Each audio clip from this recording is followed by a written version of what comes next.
So I've put together what I think is a pretty good script to discuss how the Trump election might affect the film industry, particularly obviously the film industry in America. That is where Hollywood is. It's the biggest producing film industry in the world. Obviously, America is also home to a lot of the big independent studios like A24, Neon, those sorts of companies. Sorry. I do want to start off this video by saying I don't really care how you voted, if you're able to vote, if you're in America. I don't really care who you support if you're from outside of America. I don't really care what you think about Trump. It doesn't really matter what I think about Trump or if I would have voted for him or vote for Harris. The point of this video is that I want it to serve as sort of an objective, or as objective as possible, look at what it's possible that he could do during his second term. This isn't going to be me going, oh, I really like Trump, or oh, I really hate Trump, and that's why I think he's definitely going to do this that he said he's going to do. No, the point of this is going, this is what I think could happen based on what he said, based on the things he said he wants to bring in, based on things like precedents that he set in his previous term, or things that he's done even outside of his presidency. So like I said, I'm going to try and be as objective as possible with this. Obviously, during my analysis, I'll be a bit more open about maybe my feelings about whether or not I think he'll be successful in what he's attempting to do. I'm not going to bring in issues that are completely unrelated to the film industry in this video. I'm not going to talk about the trans rights issue that featured so heavily during Trump's campaign, because that's irrelevant to this video.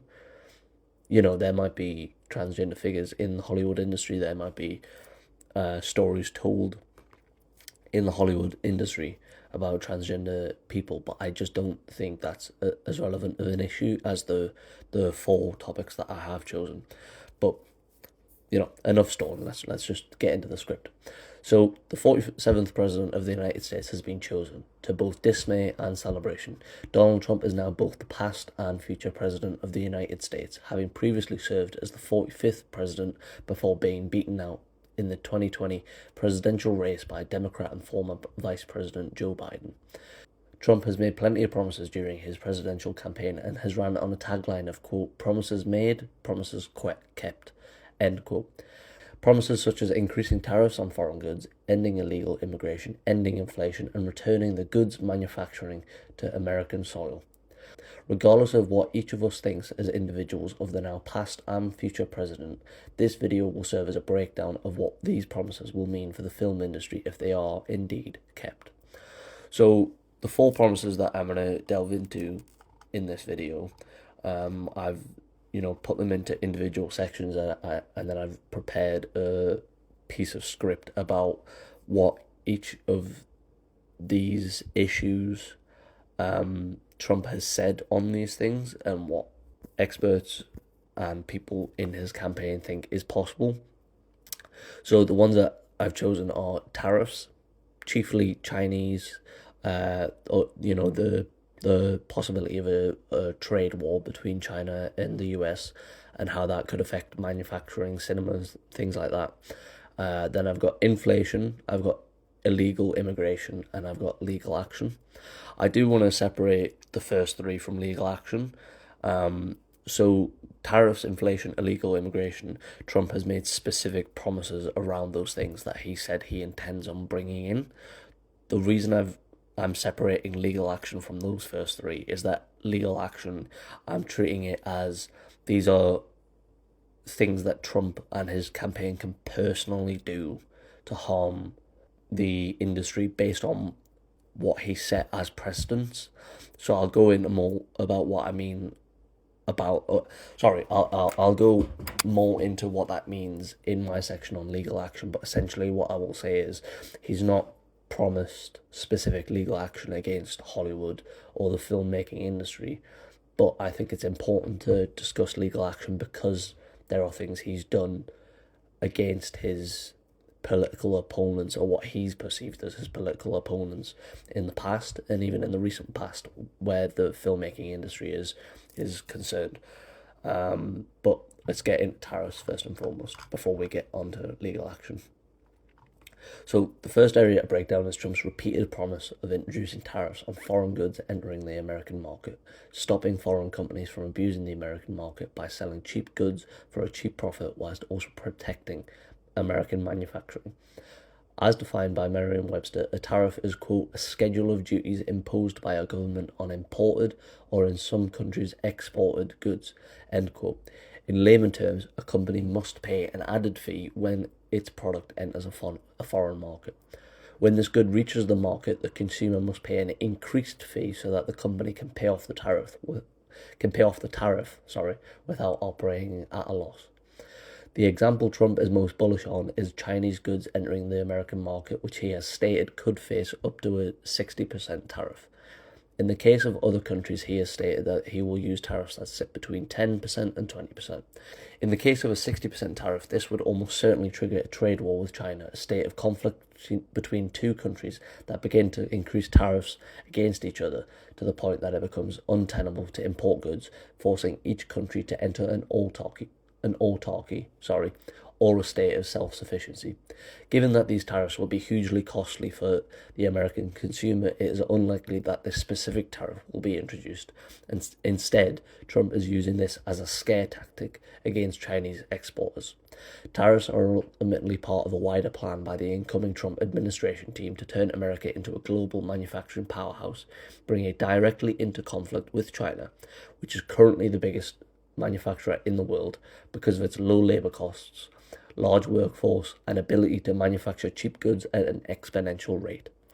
If this tense situation were to heat up, then there is a possibility that China outright bans American films and TV shows from entering its market to encourage its population to watch products from its own shows and its allies.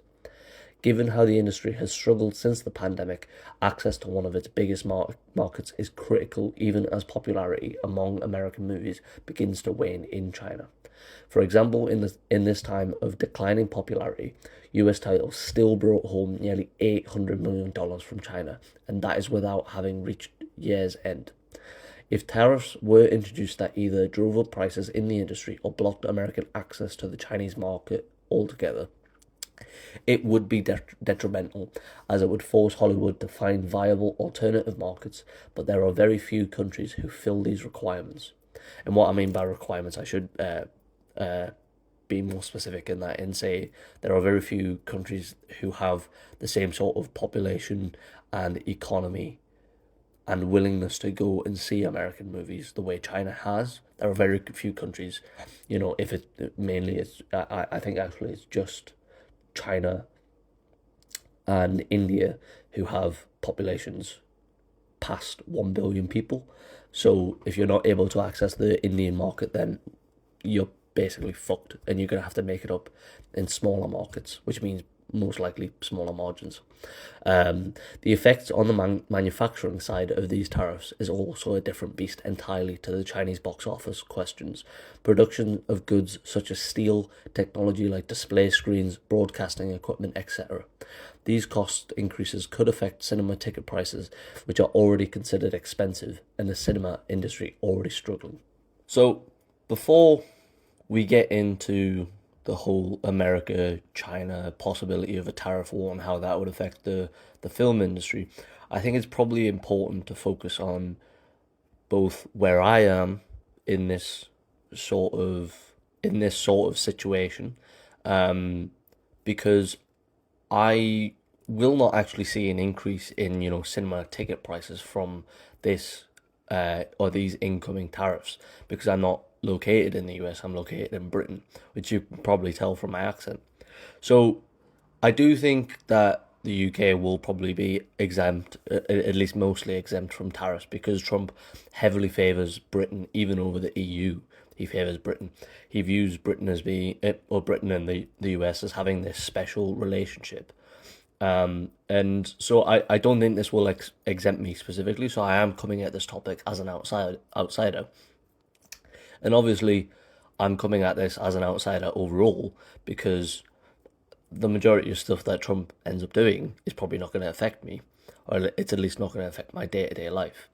So this is something that I'm able to give my opinion on, and I don't have much vested interest in either way. I don't really care if Trump fails or if Trump succeeds. Obviously, you want him to succeed in terms of you want the world to just become better. You don't want, people to just fail consistently across the board. But it's not like a major interest. It's not, something that I need him to succeed or I need him to fail for me to feel good about myself. This is just something that I'm talking about because, you know, it's relevant to the film industry and I want to see the film industry succeed. And then I also think it's worth mentioning before we get to China and before we get to China and possibly how these tariffs will affect China's relationship with the US.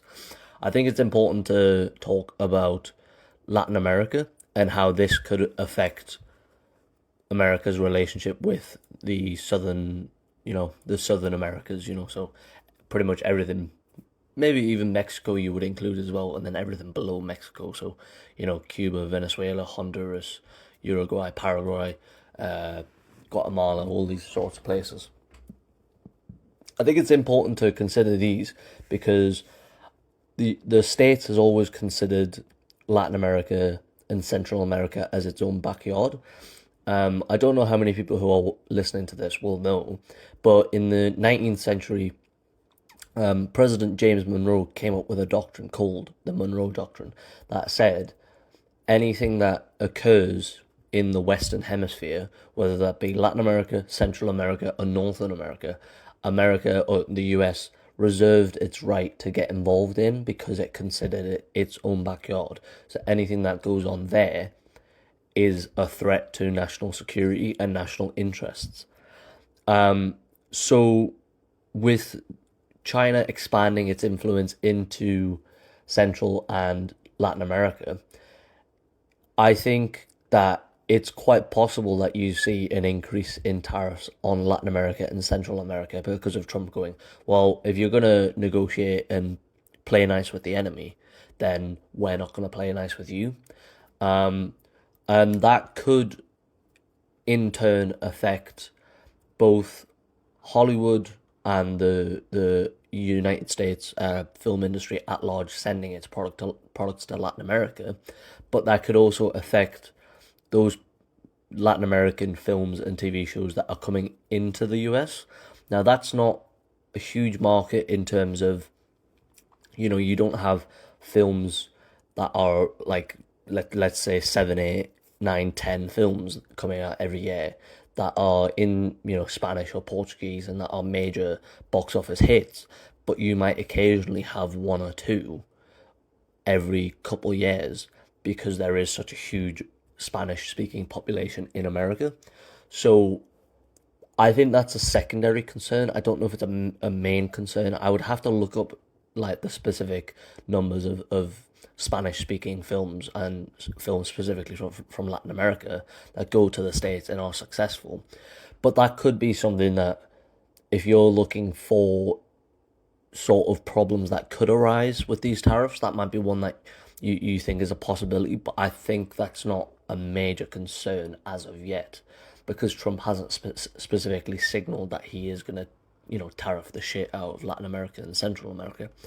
And then the main focus, I would obviously say, as I've already said, is China.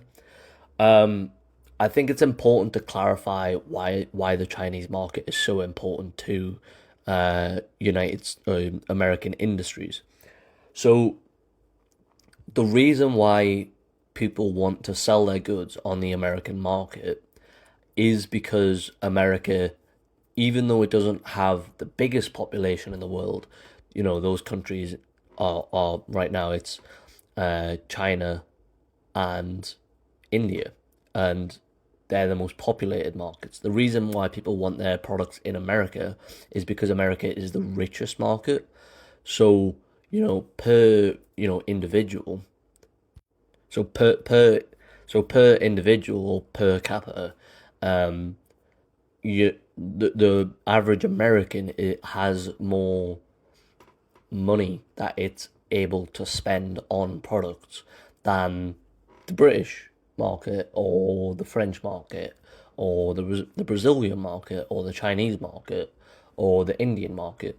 So if you're able to get your goods into America, that means that you can probably sell it at a slightly higher price, and that's considered acceptable because you can go, oh, well, you're living in the richest country in the world. Of course, you're going to have to pay a bit extra as a result. However, and I also think it's worth mentioning, even though sorry, even though you're paying somewhat of a premium in America, you're not actually paying expensive prices per se, because products that come from China, from India, and these other sort of countries where goods are manufactured cheaply, it's in their best interest to just sell the goods cheaply so that they can mass produce and mass sell them, rather than going, oh, well, we could sell this at, $2, but actually we're going to sell it for $10 because we can. So whilst, say, it may cost £2 in the UK, it might cost $5 in the US, which is, probably only really a dollar or a pound more. So maybe it costs £3 in the UK. Oh, sorry, I'm confusing myself there. I'm saying if it costs $5 in America, that same price will be £3 in America, but you might charge £2 in the UK, but you might charge $5 in the US. So I think that's a pretty concise reason or explanation of why companies want access to the American market. The reason why companies want access to the Chinese market, on the other hand, is that per capita Chinese or the Chinese population is not as rich as the American population. However, the Chinese population, the Chinese market is far more populated by, I think you might even be talking triple fold. I think America is about 350 million now, and I want to say China is about 1.2 billion, so maybe even almost four or quadruple fold. So if you're a company that is operating in your best interest, which is to make money, realistically you want access to both the Chinese market and the American market, which is that's a very I would say it's a very thin line, and there's only really like I would say it's a very thin line to sort of produce your product and sell it to both the Chinese market and the American market, and then also factoring in every other market in the world that you want to sell on. And I think companies specifically like Disney have not exactly straddled that line very well. And I think you can see that when you look at decisions like how they handled the filming of Mulan, and then you can also see how they've not handled that correctly when it came to John Boyega in the Star Wars films. So I think it's worth getting into those two topics specifically, and then I'll circle back to why I think that these examples could actually mean that the tariffs are a good thing. So the live action Mulan remake that came out, I want to say 4 or 5 years ago, that film was filmed in, I believe it's the Xinjiang province. I'm not entirely sure, I might be getting that wrong, but I believe it was the Xinjiang province. And in the Xinjiang province, it's heavily reported by Western countries like Britain, like France, like the United States and Canada, that there is an ongoing genocide of Uyghur Muslims who are being put in concentration camps and death camps and are essentially being told either re-educate or you're going to die here. Mulan, it's reported, was filmed, I think, something like 50 to 100 miles away from one of the major camps. And in the end credits of Mulan, Disney specifically gives a thanks to the provincial government and I think just the national government overall. So that incident is one where you specifically look at Disney and go, I like you're either going, well, it's a company that needs to make money, and that's a very laissez-faire, I would say, sort of neoliberal attitude of going, whatever you need to do to make money, you have to do, which I think a lot of people would say, if it's a Western company, if it's an American company specifically, I think a lot of people are probably expecting you to espouse some sort of values that might not be going, well, we disagree with your government being communist, we disagree with your government being fascist. But I think people will probably go, well, we expect the government, if we have to work with foreign governments, we expect those governments to be, you know, not, murdering people or forcing them to re-educate themselves and relinquish their religion, which, to them is a crime against God and it's a crime against humanity. And obviously, as reported by the UN and places like that, that's a human rights violation. So I think with something like Trump bringing in these tariffs, what that could mean, hopefully, is that if it forces companies like Disney to pull out of China, or at least not be as heavily invested in China, then you can't really sell a film like Mulan. Whilst Mulan is obviously going to be mega popular even in the US, the issue is that if your main focus is on the American market, you then have to appeal to the American market in different ways. And obviously, people within the American market are going to make more of a stir if you're associating yourself with a government that that country perceives to be genocidal or to be engaging in human rights violations. And given that the Trump election specifically has been such a, sort of this rejection of this establishment sort of, globalist sort of thing, that's what a lot of, Trump has ran on. I do think that Trump can use examples like Disney associating themselves with this provincial government. Trump can use that as an example of going, look at how these American companies have betrayed us, and we have to impose tariffs in order to bring these industries and companies back under our control. They say they're American, but do they operate like American companies?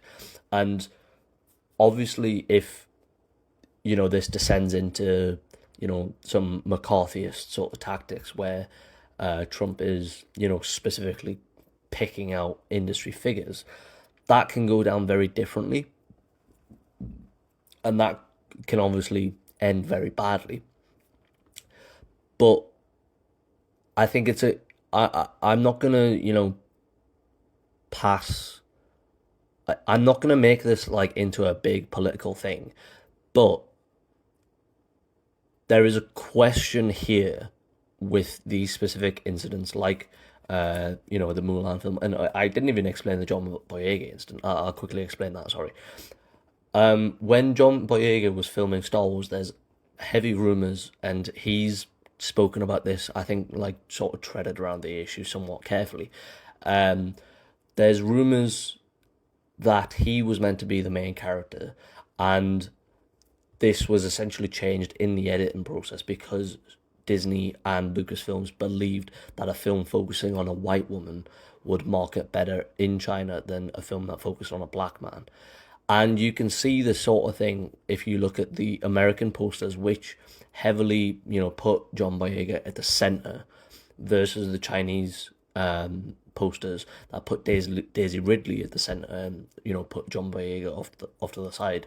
That's not anything concrete, but given how John Boyega has essentially repeatedly called out Disney for being racist and said that they sidelined them, I think he has put in some sort of, he's sort of put fire into the flames, or thrown oil onto the flames. I suppose that's probably the correct way of saying that. So I think with issues like this, it forces all of us to go. Maybe you don't agree with the tariffs in terms of you think cheap goods should be allowed to move around the world globally, right? That's fine. But if you're looking at specific instances like this where it's, genocide, and it's, American companies bowing to like what I would essentially say is racist marketing tactics, or it's at least ignorant marketing tactics. It begs the question, and it forces all of us to question, what do we want from our companies? Do we find it acceptable for our companies to go out into global markets and go, we'll bow to your whim and do what it is you want, and put aside whatever it is we need to in order to sell our products here? Or do we expect some sort of loyalty to the countries that these companies are originating in? And I think to some extent, Trump is saying, we want goods to be made in the US. We don't care if it's a bit more expensive. We need manufacturing here. We need jobs here. We don't need cheap Chinese products and cheap products from across the world if we can make it here and we can make it better. I think that is the bargain that Trump is making. Whether or not that's correct is a different question. I think what is very easy to say is that this is probably going to result in cinema ticket prices going up at a time when they're already high. If you look at places like New York, ticket prices can go anywhere from $15 to $22, according to the AMC Theaters website. And I think that's obviously a concern when cinemas are already struggling, like massively struggling. They're shutting down left, right, and centre. But in terms of bringing companies back to American soil, I think that's probably something a lot of Americans would probably say that's probably a good thing. And even for British companies, I would say I don't want them bending to... I don't want British companies bending to any government's will. So if it's... And I think this is something we're seeing with James Bond particularly, is that they have often thrown around the question of, could James Bond be played by an American actor and just put on a British accent? It'll sell more in the US. It'll probably still sell in the UK as well as it's ever been. But does that affect the integrity of the character of the product you're putting out? Personally, I think that does. And I've, as someone who loves the James Bond films, I'm heavily against that idea. So I think this is something that you're probably going to fall on one side or the other and just say, I don't care what's going on in another country. I want my products cheap. I don't care where they're manufactured. As long as it's cheap and affordable, that's all I care about. And that's a reasonable perspective if, you're living on the breadline, and like you can't afford to think about a possible persecution of a demographic or another ethnic group in another country that is halfway around the world. That's completely understandable. I accept that. But there is another viewpoint here that I think could be popular with a lot of people who are going, well, I don't want my American companies, I don't want my entertainment, my film companies bending to a foreign government. and I think that will affect cinemas, but I also think that could benefit American cinemas and sort of bring American film companies a lot closer to their American audiences, which we've seen them struggling to do. There's, with Neon and A24, who are, majorly, or I would say mostly outside of Hollywood, they've really latched onto something they're able to sell very well in America, and I would just say in the Western Hemisphere in general. But Hollywood is yet to really figure out what it is that they're doing correctly that Hollywood isn't able to do. And I think by pulling itself back at least a little bit from these foreign markets, and that includes Britain as well. I'm not saying Britain is exempt from it. I think Britain, you have to say that it would have to pull out of Britain or stop focusing on Britain as much as well. I do think that could benefit the product itself. So the second section to break down is Trump's promise to, quote, end inflation, end quote. Since the COVID-19 pandemic, the rate of inflation has ballooned worldwide. In the US, it peaked in 2022 at 8.0%. In 2023, it came back down to 4.1%, and in 2024, it will most likely sit at around 2.9%, which the Federal Reserve still regards as too high, with its target being 2.0%. One of the number one reasons that Trump was elected was the economy generally, but specifically the rate of inflation. Whilst there may have been steady GDP growth and a low rate of unemployment, what the general public pays at the petrol pump and on their electric bill went up, and their wages did not. Trump has continuously hammered firstly Biden and then Kamala Harris on their inability to bring the economy under control. One of the key ways that this has affected the film industry is through cinema ticket prices, which have ballooned in price. In 2016, the average US ticket price was $8.65. In 2021, it had increased by 11% to $9.57. As of 2024, prices have seemingly ballooned even more, with prices ranging anywhere from around $12 up to around $22. Whilst there is much to worry about what Trump may do to the film industry, this area specifically is one in which if Trump is able to curb inflation, he could help stabilize ticket prices. So, I know I just said that the tariffs could be a negative effect um, on uh, on the cinema ticket prices. On the other hand, I do think that inflation has been one of the key things that has made cinema essentially an untenable thing for a lot of Americans, and even in the UK, we've seen cinema ticket prices go up. Uh, I have a membership in my local cinema, and that has still seen my prices go from I think £7 to £8, which isn't a lot of money.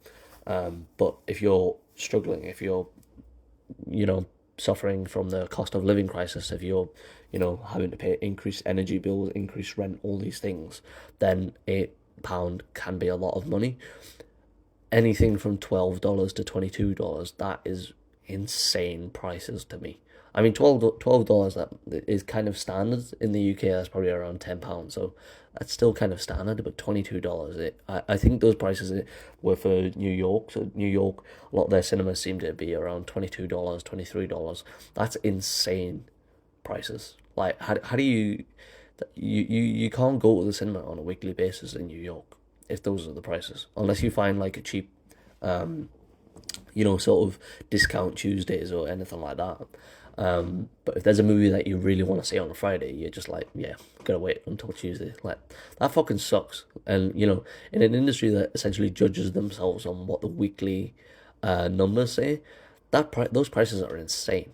And you can guarantee, we know this for a fact, that wages just have not kept up with the rate of inflation, because you cannot continuously increase wages and then also increase prices to match the wage increase, and not like that's not possible. It's an untenable situation, because somewhere someone has to pay the buck, and employers aren't going to continuously pay that buck. So it's that these prices are insane. Like I say, is in the write up.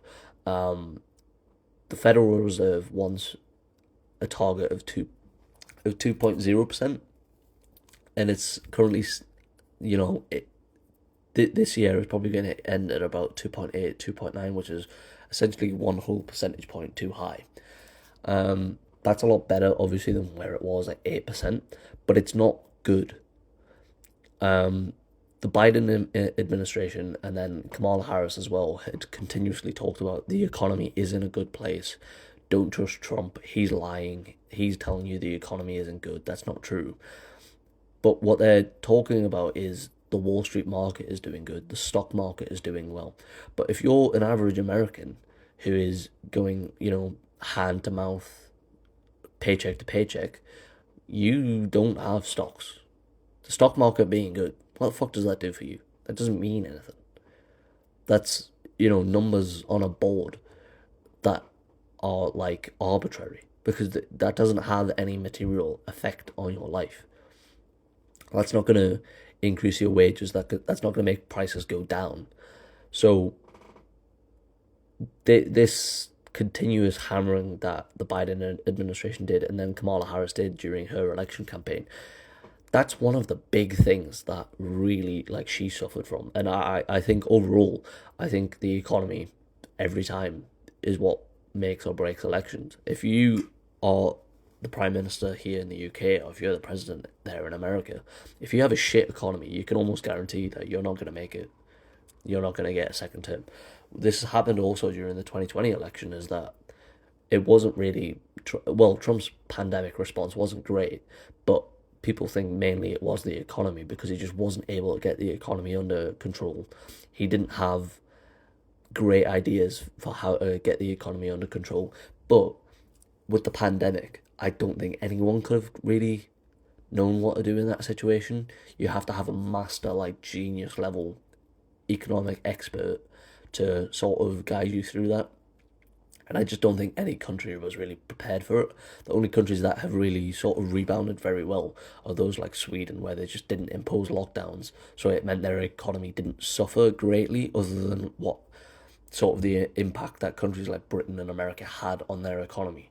But mainly their government spending didn't spiral out of control because they didn't close everywhere and go, okay, we're just going to pay people to stay at home. That's what America did. That's sort of what the UK did as well. And it's just not... I don't think the pandemic is a fair sort of thing to judge Trump on. He still fucked it up. So, you can still say, well, you lost your seat. You lost the presidency and you deserved it because you weren't able to get under control. All right, fair. But Biden's leaving office in January 2025. So he got elected in 2020. He's had 4 years to figure it out, to figure the economy out, and it hasn't gotten any better. 8% in 2022, 2 years on from the start of the pandemic. That's insane. And so it makes sense that Americans are turning away from him and going, yeah, no, we're going to try something new. Or something old, essentially, with Trump, because he's been there before. You do hope that this means that cinema ticket prices are going to stabilize, but they're not going to decrease because that's deflation, and you can't deflate in our economy. Economists don't want that. That's not a good thing, because then that essentially means that everything has to go back down. House prices have to go down, mortgages have to go down, interest rates have to go down, wages have to go down. No one, you don't want your wages to go down. Once you're earning $12 an hour, £12 an hour, that's it. If it goes down, you're like, well, what the fuck is this? That means I'm earning less money, even if you're not. But regardless,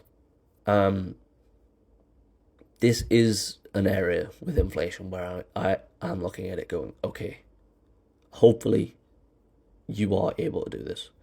Hopefully things like cutting government spending, that things like that can help with what Trump is saying he's going to do. Although I will say that quote about ending inflation. You can't end inflation. You need inflation. You need around 2% of inflation to keep the economy chugging along. It encourages growth. So him saying, "Oh, I'm going to end inflation," that's a misnomer. That's impossible. And he can't undo what already has came. This isn't just inflation. This is the rate of inflation. So it's cumulative. If 1 year you have 4.1%, then another you have 2.9%, and then another you have 8%. That's a cumulative sort of rate of about 14-15%. You can't just undo that. So what you're essentially hoping with cinema ticket prices is that this just stabilizes at about $12 to $22. And you're able to get deals on like, oh, fucking, like, I don't know, it's $10 today rather than 15 or whatever. The other thing that I think Hollywood is hoping that this helps is also cinema, or not cinema ticket prices, sorry, their budgets. The budgets on some of these films are insane, given that they're not making the money back. Let me just look up a random film right now. Indiana Jones and the Dial of Destiny.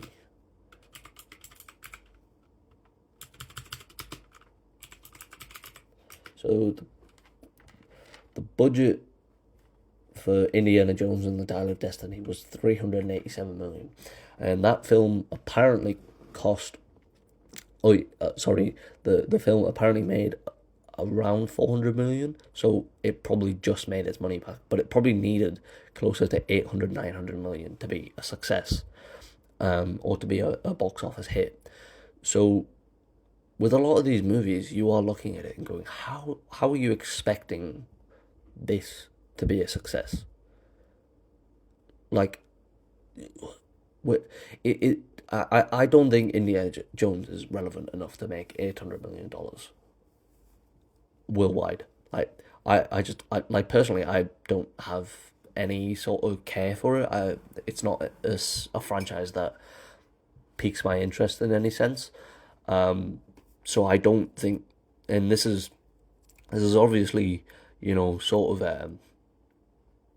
sort of experience based. It's not evidence based, but going on what I think personally about my interest and what my friends and peer groups talk about, Indiana Jones isn't relevant. That's never gonna appeal to people my age, at least on a wide sort of scale. So then they're making bad bets, and they're making big bad bets. They're not bad bets that are like $10 million, $50 million, that sort of thing. It's $400 million that is just flushed down the drain. Well, they made it back, but you didn't make any money. It was essentially just a waste of time. You've essentially just gone like, yeah, we'll do this, and it's a net zero. Nothing moves down, nothing increases, nothing decreases. You're essentially just going like, yeah, because we have to keep putting stuff out, but it's not a success and it's not a failure. It's just kind of whatever.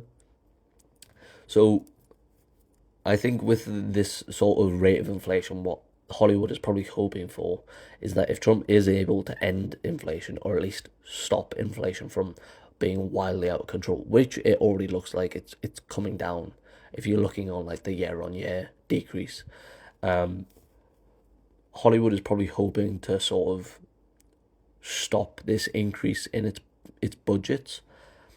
Now, the tariffs then might increase prices in other areas, so it might not do that. Their budgets might still balloon in some sense, but if they're buying American, it probably just means that they're getting a slight increase in prices, whereas a 60% tariff on China versus maybe you're paying 10% more for, or 5% more for American products, that can help you. And if you're buying American, the Trump administration, or maybe even future administrations, might go, all right, well, if you're buying American and you're sort of aligning with our America First initiative, then we're going to give you tax breaks, we're going to give you tax credits, we're going to give you money, or we're going to just say, we're just going to say, we'll not make you pay tax on XYZ. And that is a good thing for the industry. So I think combining the inflation and the tariff thing, I think long term these are things that Hollywood needs. And whether people within Hollywood, were favoring Kamala Harris or whatsoever, the Hollywood industry sort of machine threw all of its support behind Harris, and it failed. Regardless of whether they wanted that or not, they have to now acknowledge that they need they need inflation to come down, and they need it to stabilize in order to help it with its budgets flying out of control. And it's not just inflation that is doing these things. It is also, increased prices for, Hollywood actors. It is also, locations sort of ballooning on with things like rent prices, with locations sort of becoming very expensive to shoot on. It's the technology becoming very expensive. It's not just inflation, but inflation can help. And like I say, is if companies are sort of, going along with the tariffs and agreeing to buy American, these things together can help the Hollywood industry rather than hinder it. But I think if those things do help the Hollywood industry, I don't think Trump will ever get credit for that. Which, the role of a president or a prime minister should never be to get the credit for doing good things. The role of the president or the prime minister should be to just do good things for the country. But Trump doesn't operate like that. So I think on these economic issues, I'm skeptical of Trump's ability and his tactical nous and his strategy to get these things under control. But I do hope that he is able to do so. I do doubt it. But anyway, coming on to the third promise. The third promise that Trump has made is to essentially end illegal immigration, and he's suggested that he might use the military to what is the word I'm looking for? He suggested he might use the military to sort of allow for a mass deportation of illegal immigrants. So alongside the economy, immigration has been the most important of the Trump campaign's promises, with polls suggesting there is growing support for mass deportations of those that entered the country. In California, there are believed to be nearly 2 million illegal immigrants living in the state, which is important to our conversation given that this is the home of the film industry. The LA County office suggested that Hollywood supplies over 600,000 jobs in the state, or 17% of LA County's total workforce.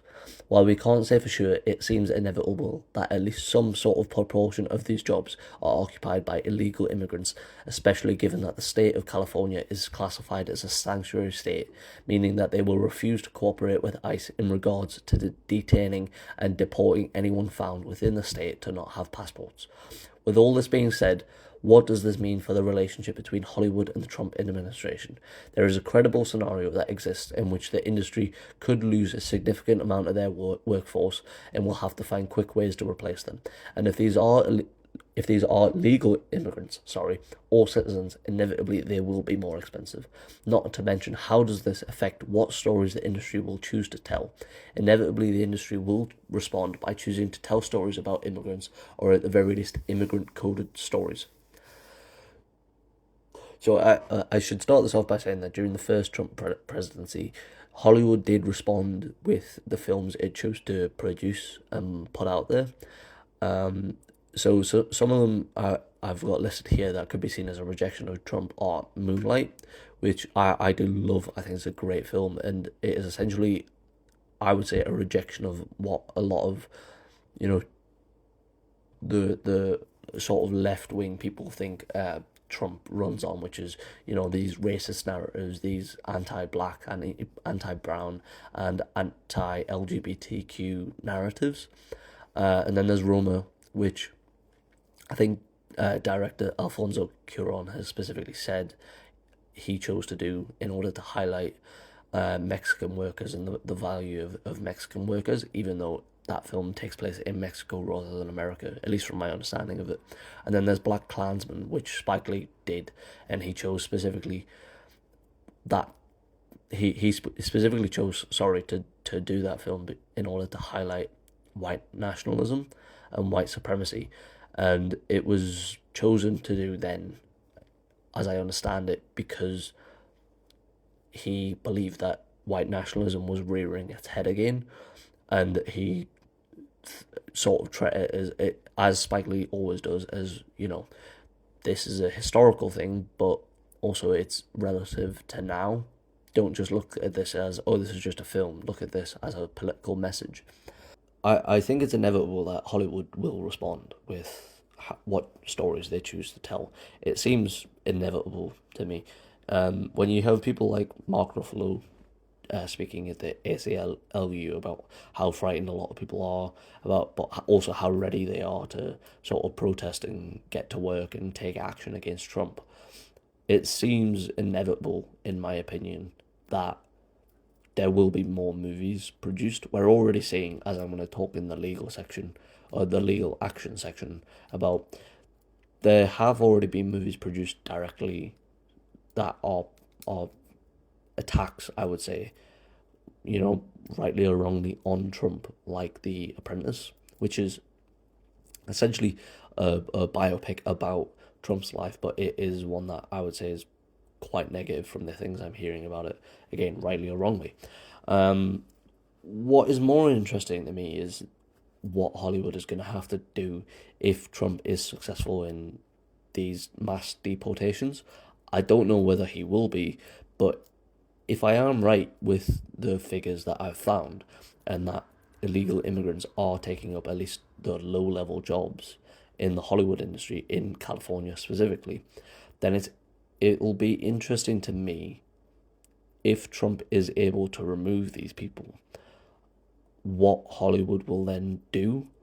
Will it mean that they'll just choose to focus on smaller movies that'll cost them less money, and therefore they'll have to hire less people, because the people they'll have to hire either legal immigrants or citizens or naturalized citizens, which is when an immigrant goes from sort of immigrant status to citizen. If they have to hire less people who are more expensive, then it sort of curbs the costs rather than having to hire. So say you have to hire 50 people rather than hiring 100 people. If those 50 are all citizens, that is then obviously less expensive than having to hire 100 citizens. And if you're not able to hire, say, 100 illegal immigrants to do this job, but you're able to do it at a cut rate price, which is, let's be honest, that's the reason Hollywood likes illegal immigration. That's the reason they support people like Kamala Harris. At least that's the reason the companies do, is because they're able to exploit illegal immigrants, because they're able to pay them very low wages. And don't get me wrong, illegal immigrants, getting paid in American currency is very valuable for them, because when they send it home and they turn it into, say, Venezuelan currency or Argentinian currency or Brazilian currency, that it is beneficial for them, because the currency in America, the USD or the US dollar is more valuable in once you turn it into Venezuelan currency, because the Venezuelan currency is so poor.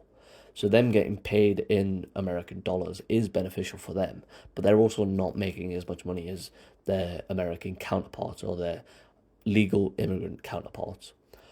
So, a lot of this, sort of proselytizing or prophetizing that Hollywood does about, oh no, legal immigrants are the backbone of this society, or immigrants in general are the backbone of this society. They tell those narratives because they know that it's beneficial to them to keep illegal immigrants close because they can use them for cheap labor. Now that the individual directors, the individual actors, actresses, they might have their own sort of, I would say, walled off perspectives on illegal immigration that, oh, this doesn't affect any of us, so why would you be against them coming in? They might have their own walled off perspectives, but that's not Hollywood at large. Disney does not protest Trump's inauguration. Disney does not protest Trump. Disney does not support Kamala Harris because it believes illegal. I'm sorry, I dropped my pen. It does not support illegal immigration because it believes it's a moral good. It does not believe that free movement of people is a civil right or a natural human right. It supports illegal immigration because it knows it's a good business decision to employ illegal immigrants. And I sort of am of the perspective that if California is going to allow illegal immigrants to stay in their state, then why wouldn't Disney, Paramount, Warner Brothers, why wouldn't they take advantage of the fact that they don't have to pay these people as much as they have to pay as much as they have to pay citizens, or as much as they have to pay immigrants, legal immigrants? Why wouldn't they take advantage of that? It's on the state of California to make sure that people are getting paid correctly and to make sure that companies aren't price gouging. This is just good business from them. And the ones who are really complicit in making sure that people get abused or abused financially is the state of California. It is the county of LA, because they are the places that say, oh, well, I need the support of Disney. I need the actors and actresses' votes. So they'll back illegal immigration. They'll make their state a sanctuary state. And as a result of that, illegal immigrants don't get paid as well.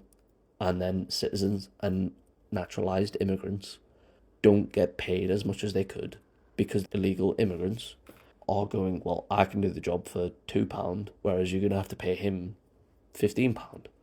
So why wouldn't you hire, say, an illegal immigrant versus a citizen if it's that much of a price difference? So this is, in my opinion, this is really on, the state of California. But this is the one area where I think is specifically with the Hollywood industry. I don't think Trump is going to be successful, because I just think that California will reject this as much as possible. They'll take him through the courts. They'll tell, the people that are legal immigrants, or they'll tell their citizens within the state of California, protect your neighbours. If they come after your neighbours, defend them with your lives, that sort of stuff. They'll use that sort of rhetoric. And ultimately, I just don't know how viable a mass deportation of people is.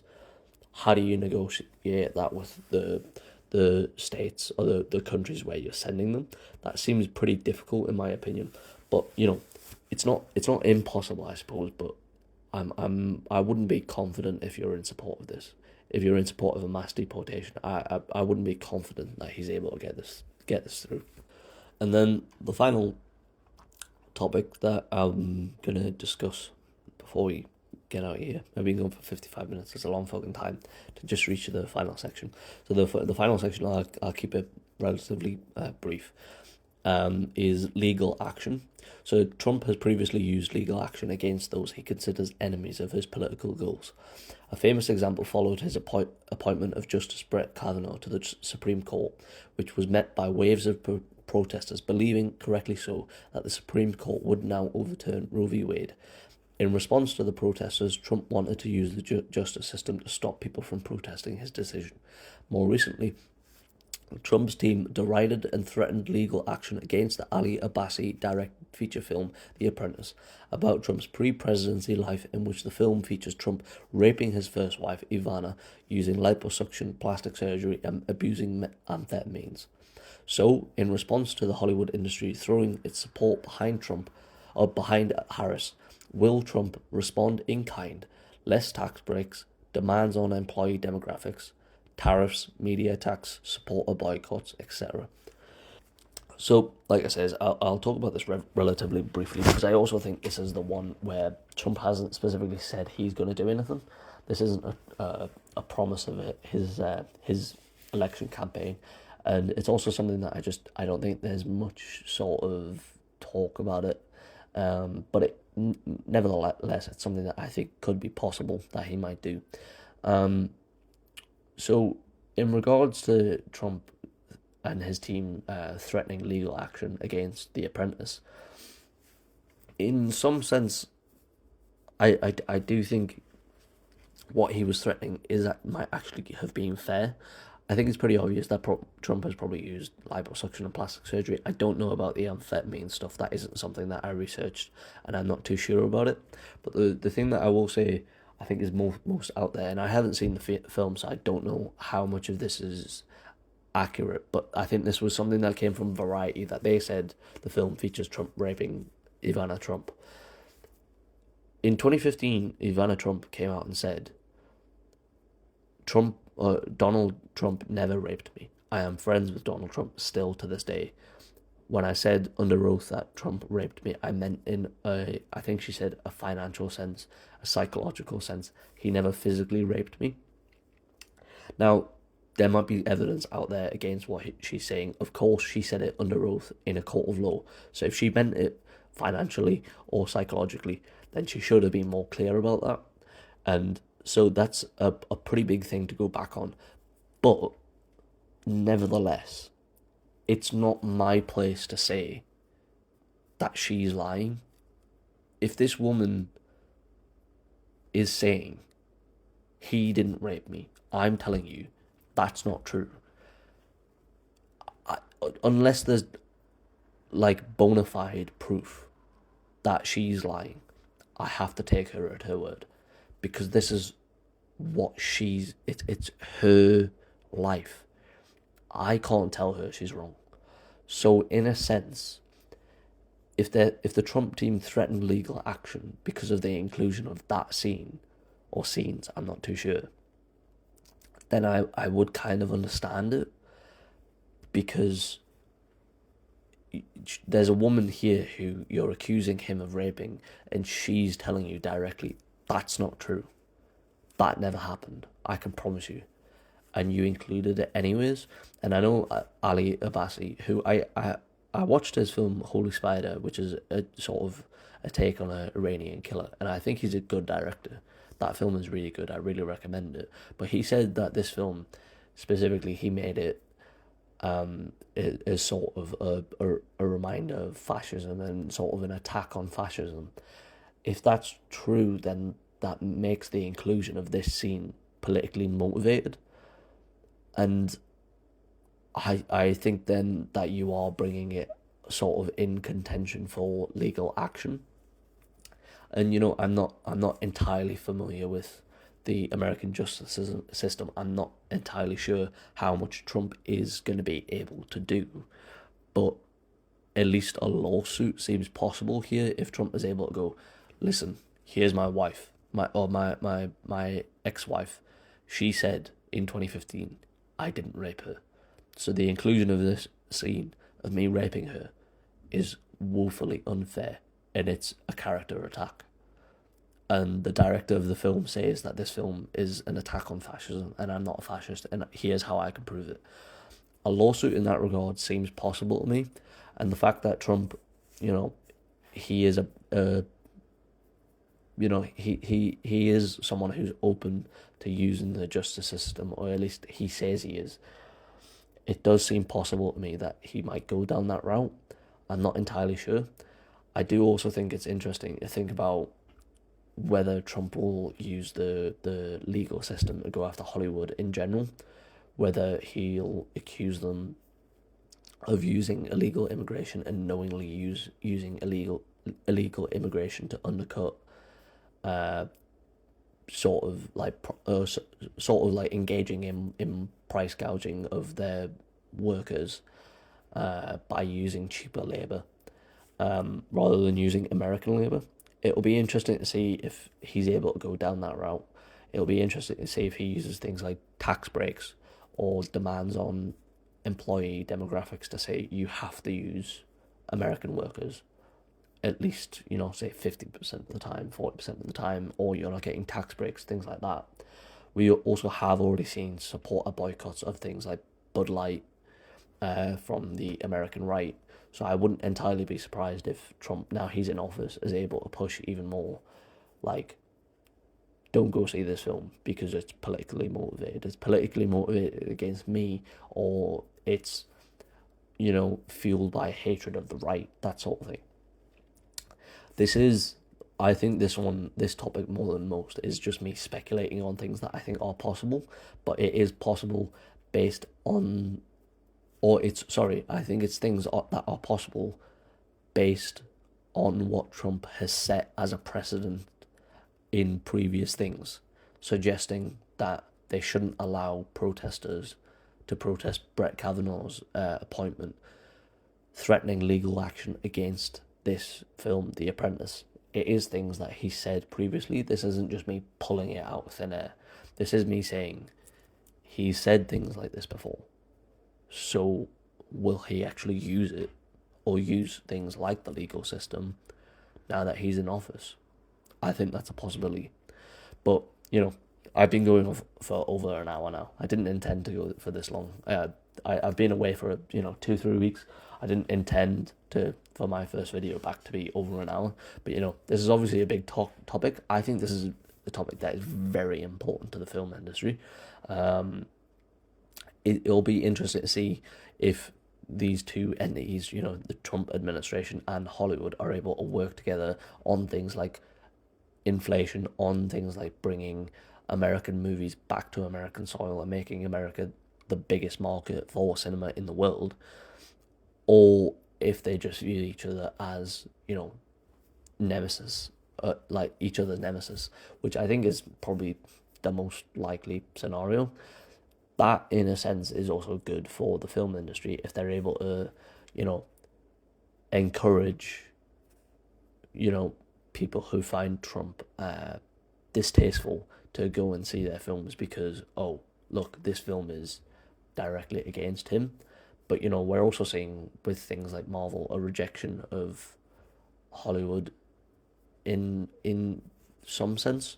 So it'll be interesting to see if the Trump administration can serve as some sort of rebound for Hollywood, or if it just continues in this downward spiral and the Trump administration just fuels that, and he's able to sort of encourage his voting base to just not go and see movies based on what he says. And it'll be interesting to see how he's able to affect the economy of the film industry with things like inflation, with things like illegal immigration, with things like tariffs. These are all things that I'm very interested to see what he does, to see if he's able to help or if he hinders the film industry. I don't trust Trump to put aside his sort of personal vendettas to help an American industry. He's obviously someone who's very sensitive to his image. But you would at least hope that if he sees a way to encourage American growth and American jobs to come back to American soil in manufacturing, in cinemas, and in Hollywood and things like that, then you would hope that he puts personal vendettas aside and that this is able to encourage growth within Hollywood. But like I said, I don't entirely trust him to do that. But anyways, thank you if you made it all this way. I highly doubt that anyone's going to see the end of this. But anyways, thank you. Thank you for watching. Goodbye. See you soon.